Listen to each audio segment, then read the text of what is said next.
In the center of Abuja, where the affluent and the crème de la crème of the society reside in Nigeria, there lived a man whose influence stretched far and wide, Chief Ezeobi.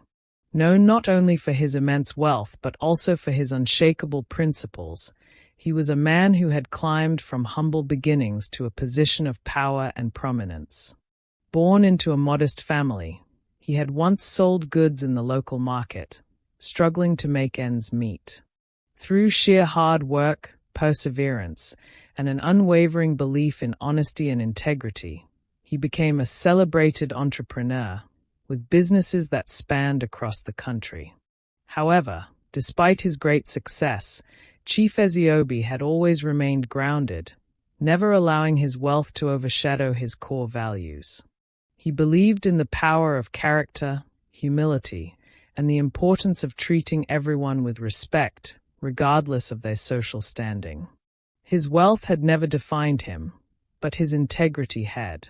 At the heart of Chief Ezeobi's life was his beloved daughter, Amaka.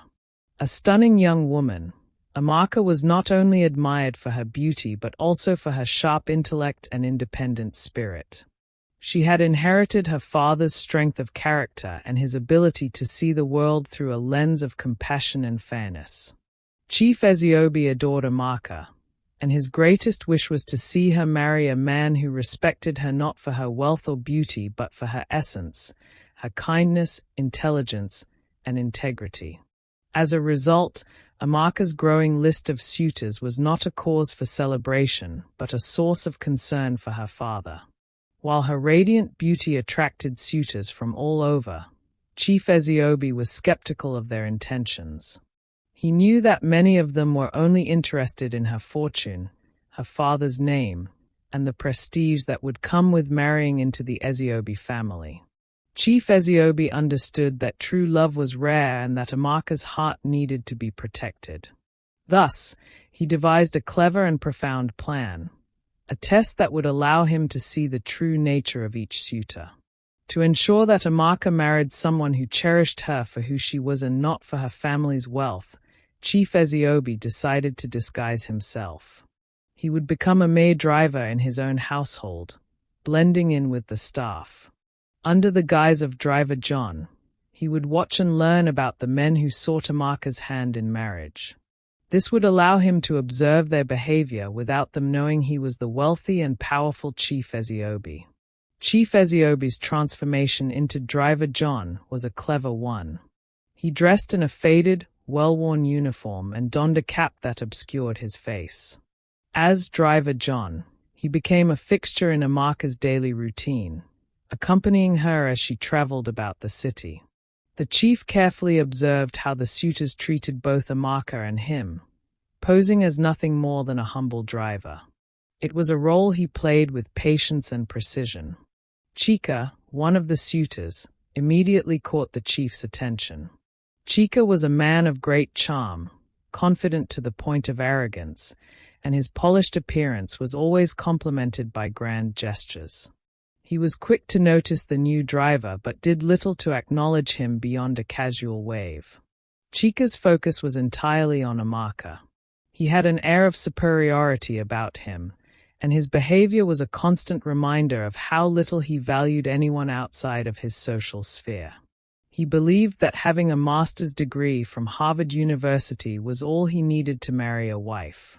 He doesn't waste time to remind people around him that he is rich and educated.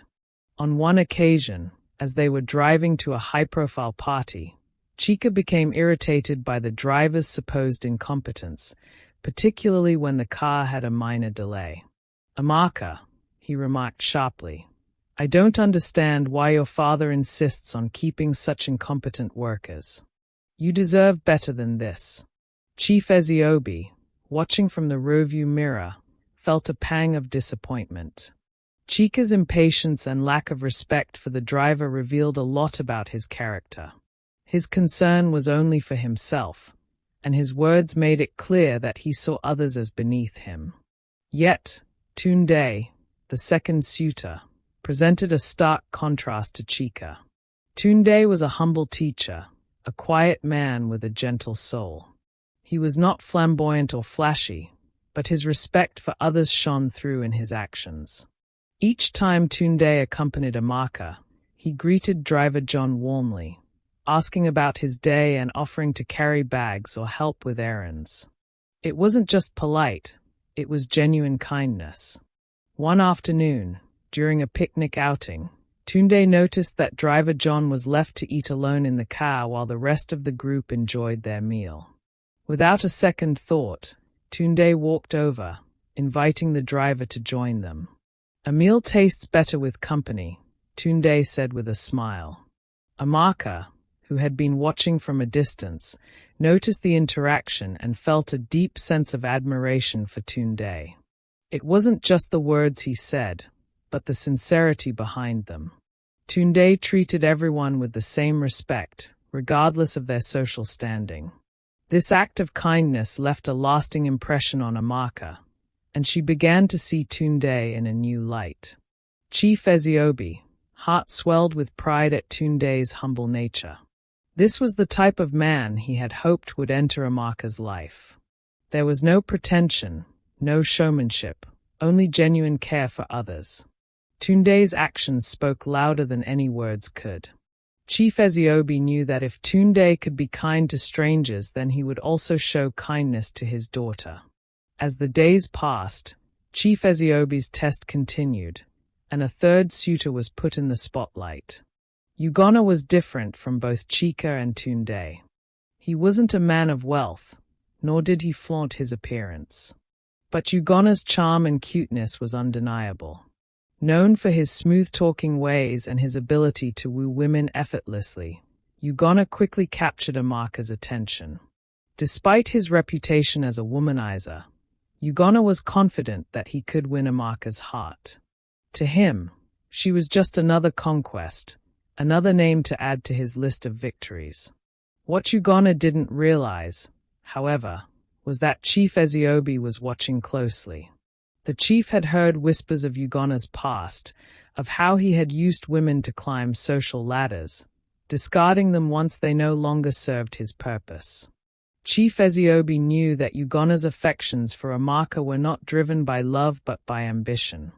One evening, while Amaka and Ugonna were spending time together in the garden, she excused herself to get some stuff inside the house. Chief Ezeobi overheard a conversation that confirmed his suspicions.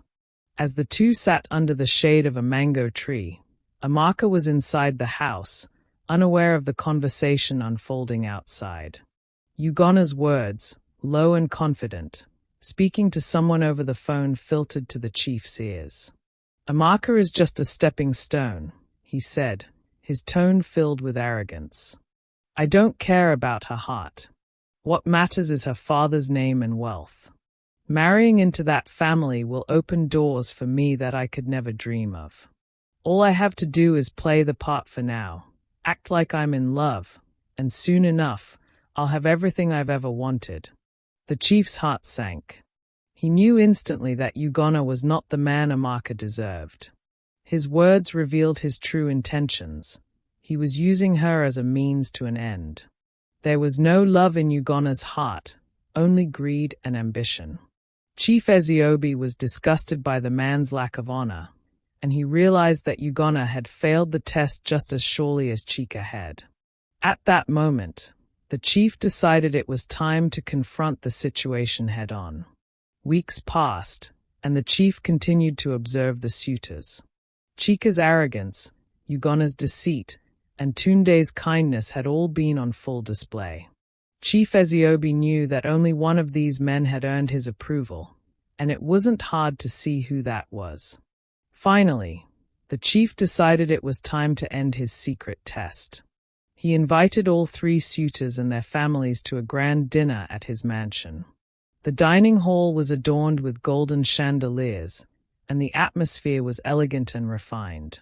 Amaka, wearing a beautiful emerald gown, sat beside her father, completely unaware of what was about to unfold.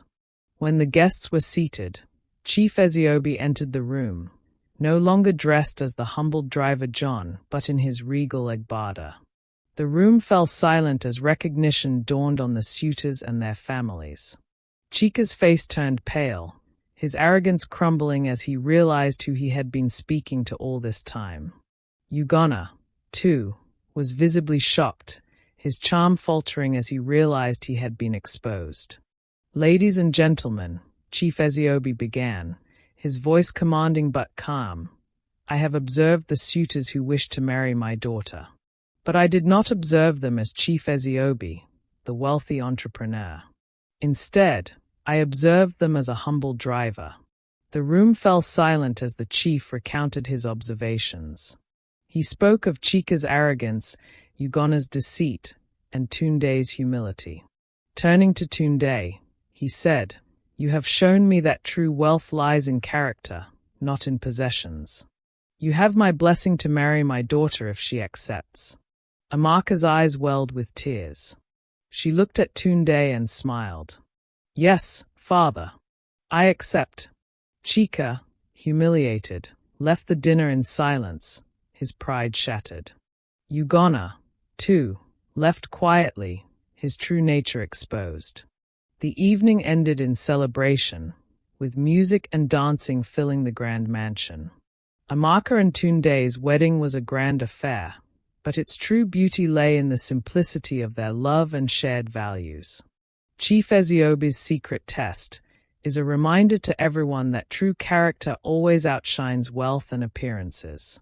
Through his humble test, Chief Ezeobi not only protected his daughter but also ensured her happiness with a man who truly cherished her for who she was. Moral lesson: be kind to everyone irrespective of their social status.